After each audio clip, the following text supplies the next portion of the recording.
सूरज बाबू, सुखल चाम पे इतना जोर लगावत रह तो ओद चाम का दशा करत रहल होइब। लेकिन इतना गर्मी पड़ता है, इतना गर्मी, अब हम केकरा से हाई दर्द कहीं।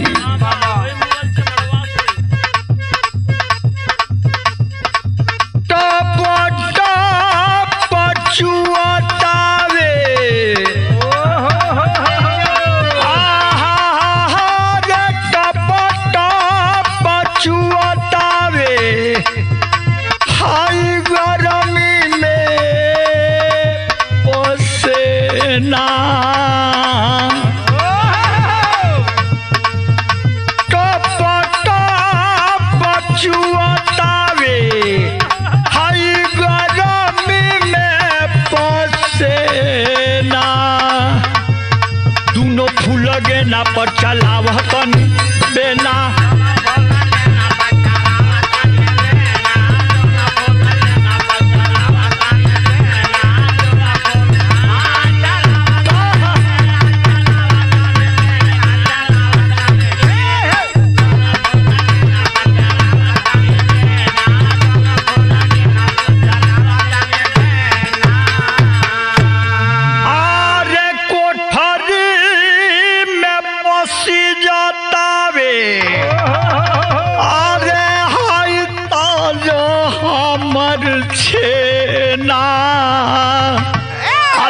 भूल गे ना पर चला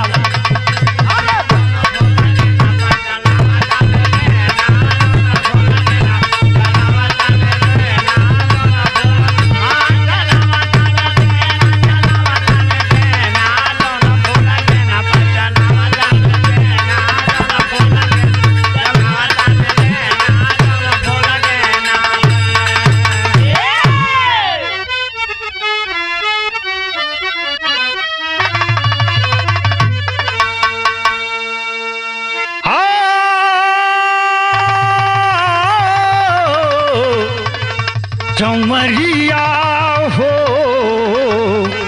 भोले बाबा जोगिया हो राम।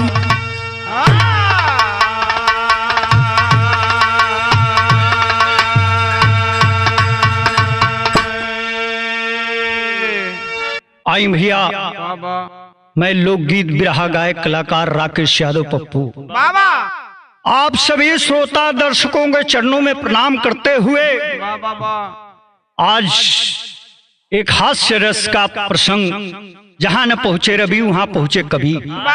आप श्रोता दर्शक के बेहद मांग पर कवि जी लिखत हूँ। हाय रे जमाना, पति से बेसी इज्जत घर का कुकुर पावता है। पति जाको सारा में सुतता, लेकिन वो कुकुरा 2 लाख के बेड़े पर सुतता है, फॉर्चूनर में घूमता, एक बिस्कुट खाता। व्यंग हो कवि जी का। ई बिरहा आप सुन रहल बानी दिलवाले बिरहा म्यूजिक बैनर तले। आशीर्वाद आप लोग बनौले रही। अंकुर भैया, राहुल भैया के देख रेख में रिकॉर्डिंग चल रहा बा। लेकिन भूमिका के लाइन में कवि लिखत हुआ का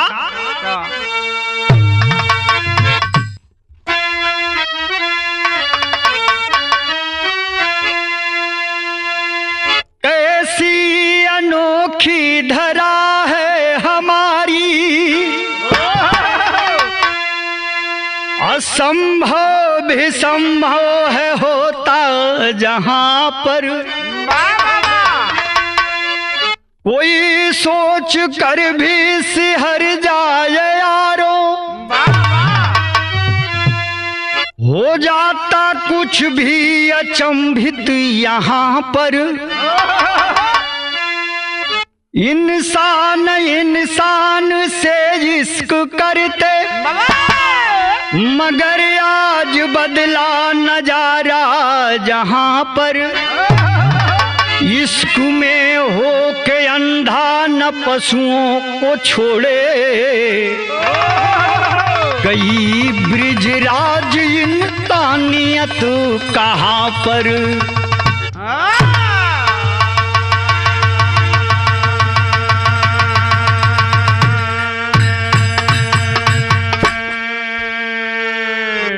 कवि का व्यंग हो।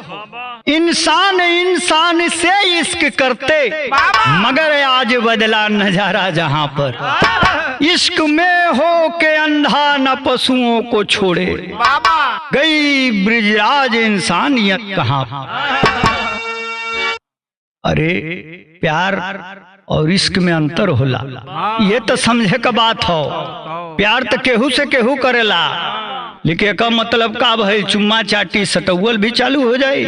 हमरे विरहा में आगे बढ़ला से पहले एक लाइन गजल लगल मास्टर साहब।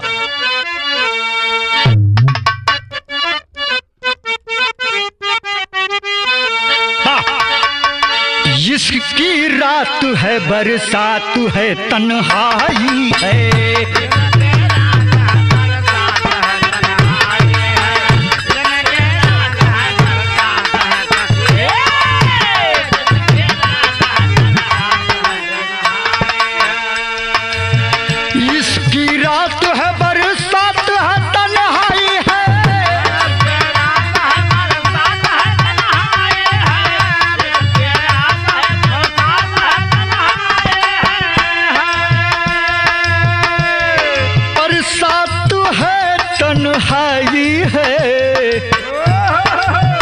ऐसे मौसम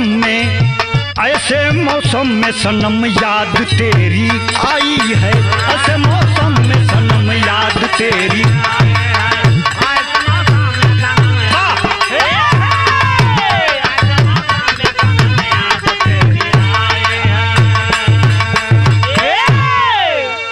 तो हमरे बिरहा में गजल एक लाइन रहा आप लोगों के मन के गुदगुदावे बदे, लेकिन भाव कवि जी लिखत हुआ बिरहा प्रेमियों गौर करेंगे क्या।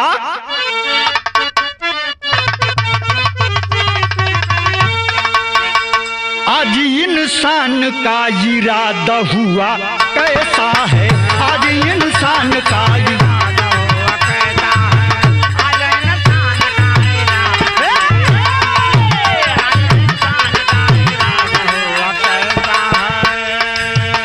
इंसान का इरादा हुआ कैसा है,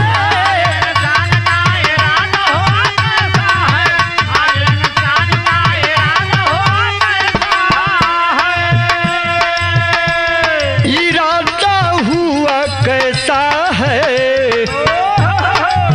इंसानियत खो के पशु के बना जैसा है।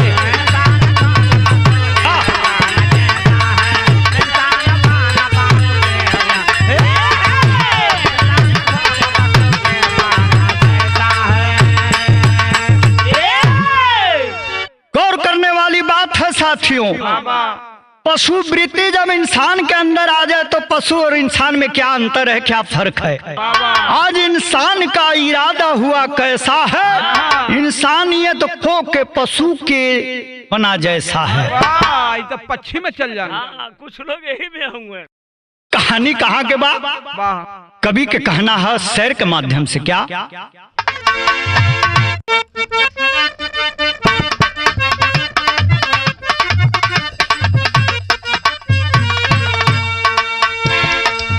जीवन से खेलती है खेल जब समैया हो, जीवन से खेलती है खेल जब समैया हो, आती नहीं है किसी को तब उपैया हो।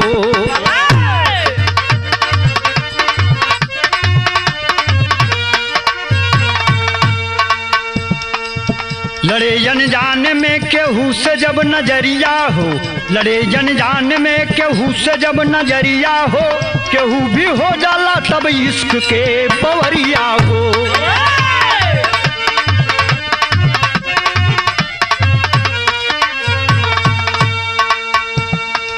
सुनिए सुना रहा हूँ व्याथा एक ऐसी है, सुनिए सुना रहा हूँ व्याथा एक ऐसी है, घटना लिखने में कलम भी शर्माई है।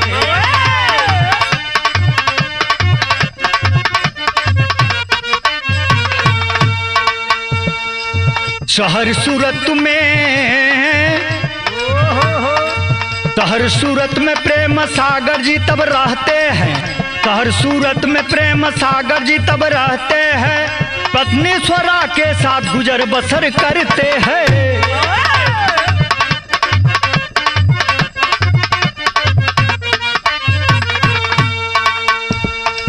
पिता कुछ दिन मगर बागना गुलजार हुई, पर तब टूट करके एकदम लाचार हुई।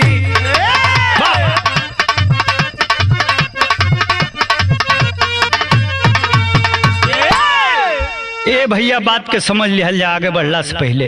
अब जौन बा की प्रेम सागर और स्वरा दाम्पत्य बंधन में बाणा लोग शहर सूरत में कमाता न जा, दोनों प्राणी खाना में नौकरी करता लो।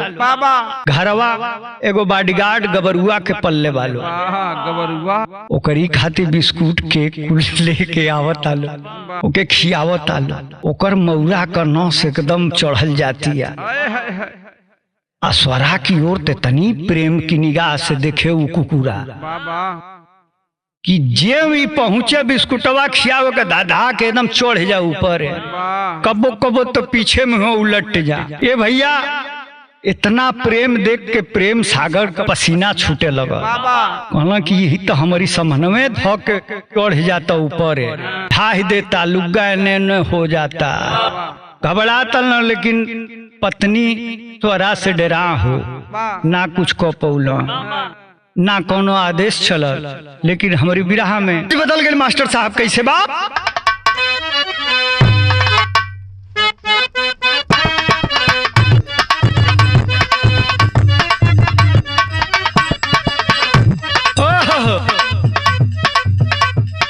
गोरी तोरी मीठी मीठी बोलिया,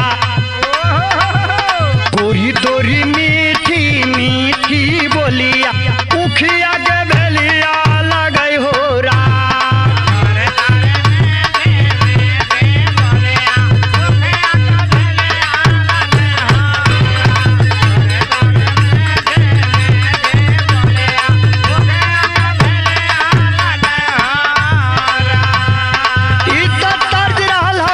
लेकिन फर्ज पर गौर करेंगे साथियों, मजा आएगा। क्या है धीरे धीरे स्वरा के हो बढ़ल बा फिकरिया, धीरे धीरे स्वरा के बढ़ल बा फिकरिया, पियावा नरिया बोल हो राम।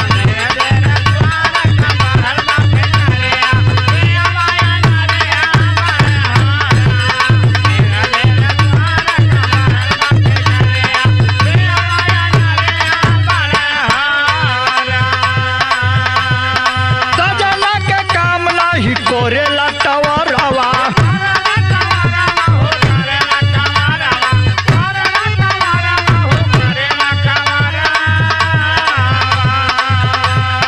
सजिया पे सूती जाले कोई के न खरावा।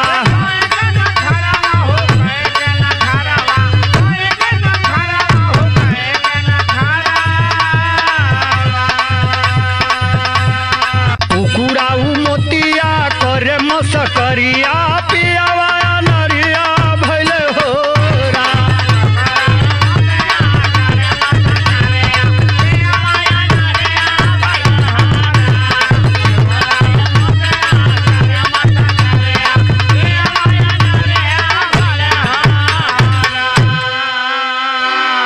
ए भैया प्रेम सागर थकल हारल हमें धीरे धीरे 50 की उम्र में चल गई न हो। आई हर जौन बा स्वरा का बुझा की अब जमानी चढ़तिया। उ कुकुरा गबरुआ ताके तुहुरावे। अब धीरे धीरे जौन है कि जब सूत जा प्रेम सागर ते मुंह फेर के दूसरे और सूत जा। अब दिमाग में वो कुकुरा नाचे, जाके सिकड़ खोल के लिया के लगा में सुता ले, वही के सुघुरा हवे। हाँ कैसे बोले तनी बहादुर भैया बता देबा। ए भैया ऐसा ही बोले वो जब मन पावे तो। आई स्वरा जौन बा की जाके वहां से कुकुरे के बांध के छोड़ा के लियावे, अपनी बगल में वही रजाई में सुता ले। अब दोनों खूब अमने में टोवल करो सो। हमारे बिहार में आगे बढ़ला से पहले एगो बड़ी कचाका तर्ज लगत हो मास्टर साहब कैसे।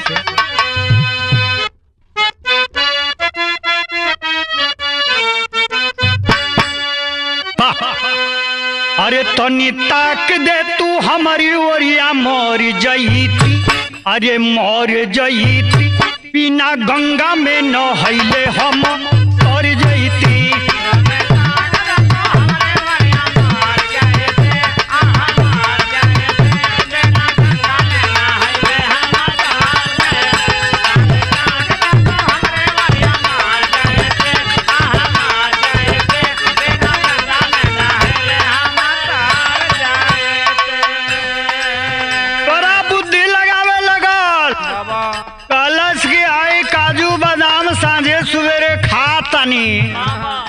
इतना मेहनत से फैक्ट्री में काम करतानी, ई लागत कि जवानी हमारे सही बंजरे रह जाई।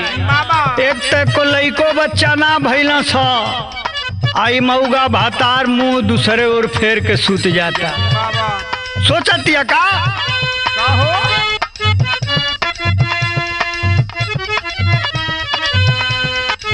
पिया से मन ना भरे बुद्धि लगावे लगली हो लगावे लगली, वही कुकुरा के तब सुघुरावे लगली।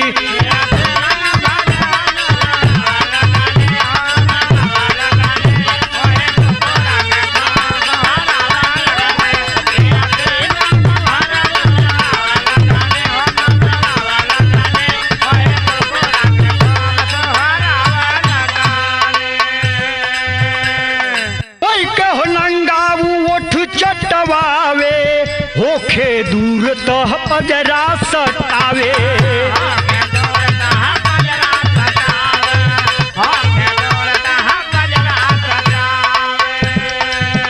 प्यार कुकुरा का धीरे धीरे पावे लगली हो पावे लगली, वही कुकुरा के तब सुघुरावे लगली।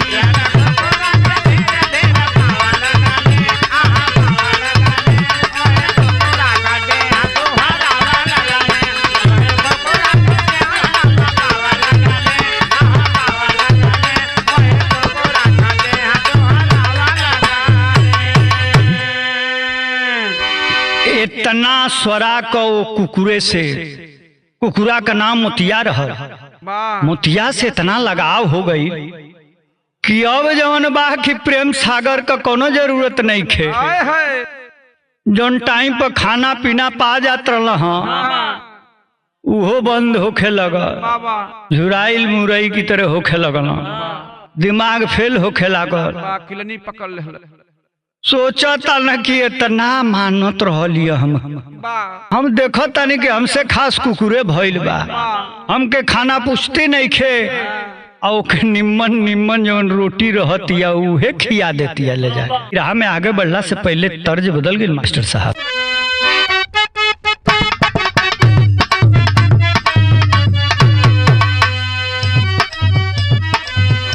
छतिया पर मुक्का मारी रोके कहे दुखिया, वृद्धा पेंशन खाई गई गाँव के मुखिया, वृद्धा पेंशन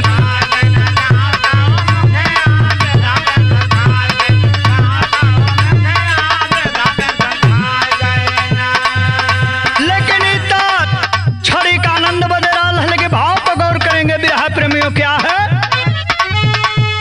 तोरा मोती को चढ़ल बा प्यार पर रवानावा लगल पियराए, धीरे तो पदनावा लगे पियराए।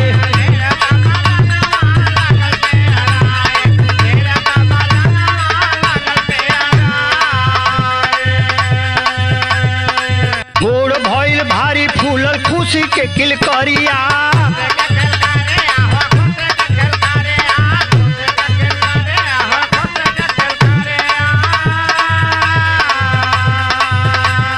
मनवा में सपना सजावेली सयानिया,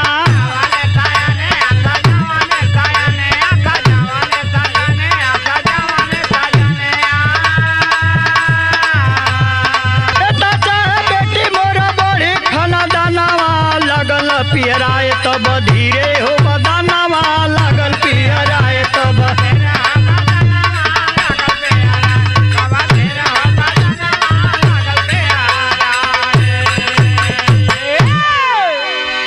ए भैया धीरे धीरे स्वरा का वो सपना साकार बाबा होखे लगा।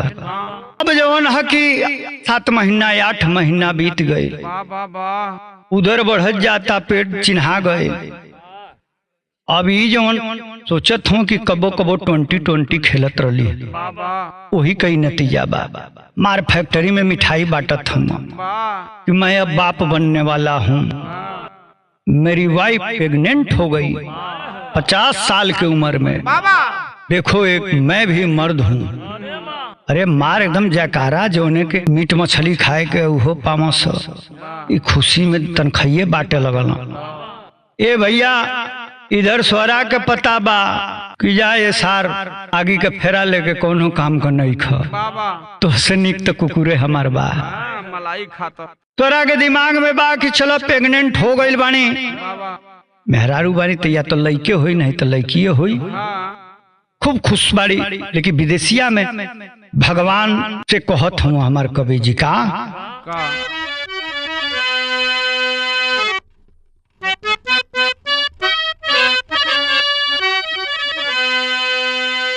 धीरे धीरे बीती गईले 9 माह दिनामा हो, प्रसव के समय आए बाबूजी। भर्ती हॉस्पिटलवा में ले जा प्रेम सागर कैले, खुशिया में बाटले मिठैया बाबूजी। बाकी तो कुछ पल में सपना बिखरी गईले, भइल जब पिलावा पैदाइश बाबूजी।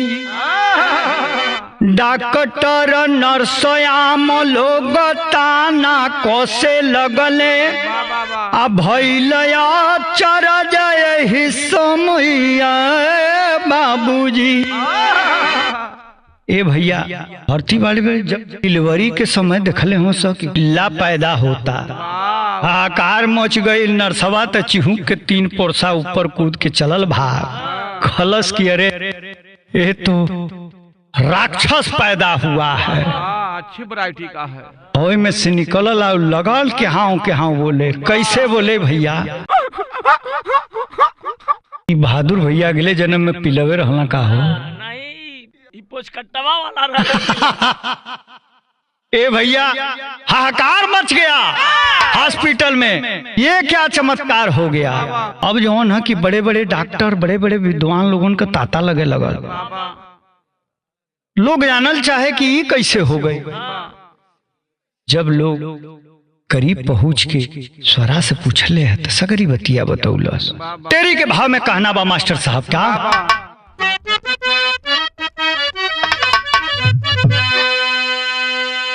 सागर भी तब शर्मा कर रह गया, और सागर भी तब शर्मा कर हो, सागर भी तब शर्मा कर रह गया।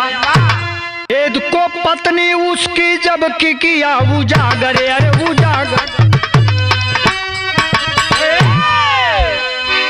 सागर भी शर्मा कर रह गया। ये भैया जब पत्नी बतौलस की आर का ऐठता ला भइल बा, तब्बो हमार गोद गुलजार भ गए। माई कहे चाहे न कहे, बाझिन तो केहू ना न कही। घर रोजन के लखे मुंह मत लटकावा और डिवोर्स का पेपर लेके आवा। कुकुरे हमार भातार हो, वही से हमार काम चल जाई, वही के लेके रह। कभी व्यंग इतना मरले बना बाहरे उ कुकुर, बाहर 7 फेरा ले वाला मरद। कुकुर प्रमोशन कर गल। ई जवानी केहू के ना भैया, तर्ज बदल गए मास्टर साहब।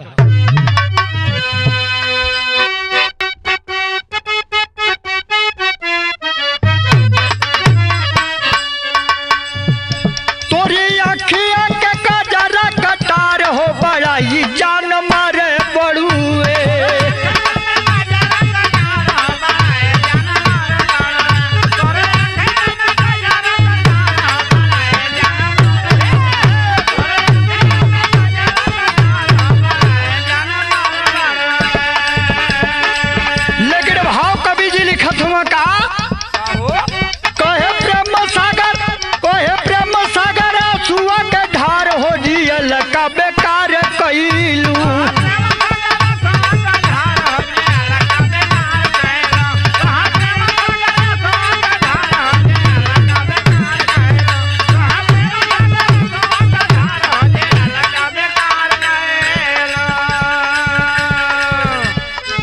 कैसे के दुनिया में मुहावा देखाई,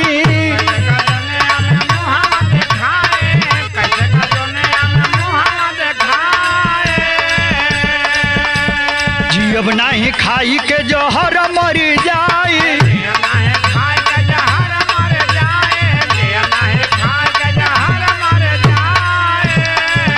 नहीं छोड़लू इज्जतिया हमार हो जियल का बेकार कैलू।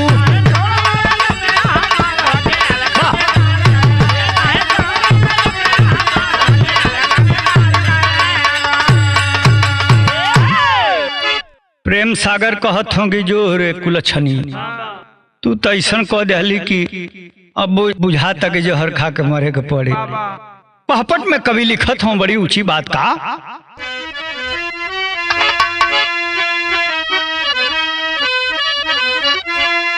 अरे बजा के ताली सब से लाठा ठाई देखबा भाई हो, आदि अली औरत पिल्ला जब जन्माई देखबा भाई हो।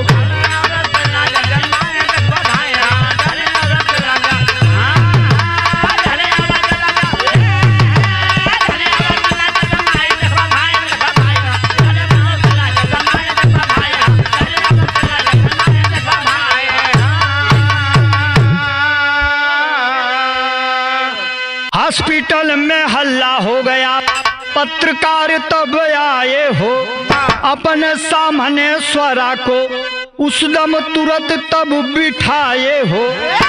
अरे पूछ ले स्वरा तरही सकुचाई हमारे भाई हो, अपरल परल चाप दी हली भेद बताई हमारे भाई हो। पत्रकार सारे लोग आने का प्रयास करता न, आखिर चमत्कार भइल तब भइल कई आल्हा के भाव में कभी लिखत हुआ का,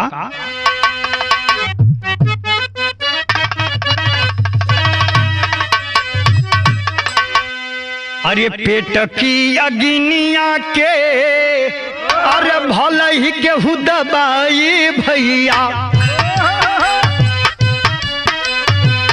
अवसा कगिया केहू पावे ना दबाई।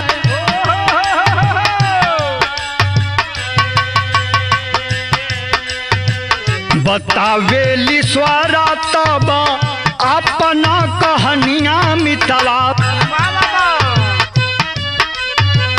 तेले हो जवानिया केहू के बहका,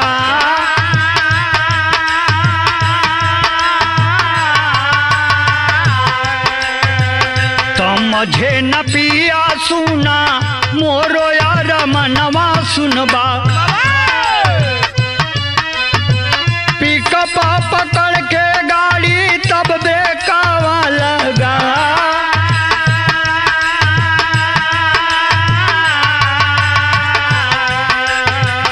मोती भी सूतल रहे ओही हो बगल में सुनबा, कमवा चलाई हम वही के सुघरा,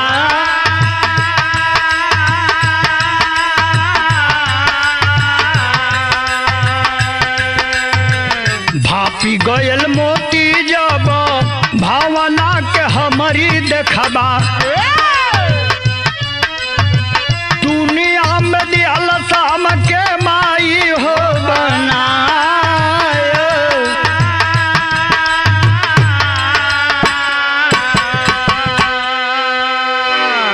जब मीडिया वाले पूछते हैं हमारा पति कौन है तुम्हारे मन मिजाज में, कहते क्लियर बाहो, 50 साल लगा देना हम आई ना बनली, इनसे नी कुकुरे न बा, खरा पानी पियलस।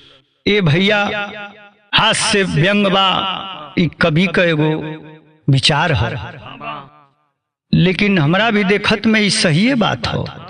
इंसान से बेसी जानवर के अगर इज्जत सम्मान दिहल जाए वफादार तो अच्छा अच्छा कवि का दिमाग घसक जाए।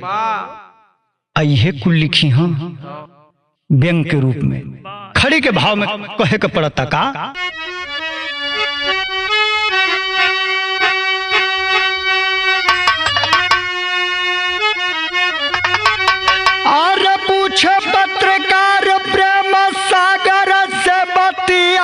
रो रो बतावे कहानियां मराइल मोतिया।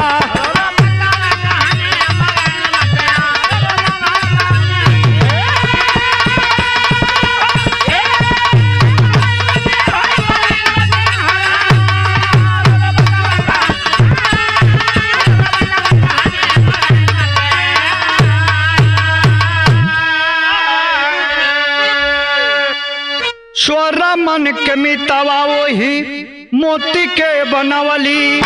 आ प्रेम सागर के जिंदगी से वो अपनी लगवली। अरे जुदाई साल नहीं मर रे तब लगा के फसिया। और रोई रोई बतावे कहानियां मराइल मतिया। हे बाबू, जब स्वरा रोवे लगल आ बतावे लगल, लोग समझ ही नहीं खा पावत कि ये सही बा के गलत बा। आप श्रोता लोग भगवान हैं, आप ही लोग आशीर्वाद देना। आई गाना बजाना करे वाला लोग आप ही लोगन से प्रेरणा पावेला, ऊर्जा पावेला, तो कुछ गा के सुना बता पावेला। जज आप लोग हैं, लेकिन बिरहा के आखिरी कड़ी में कवि लिखत हूँ का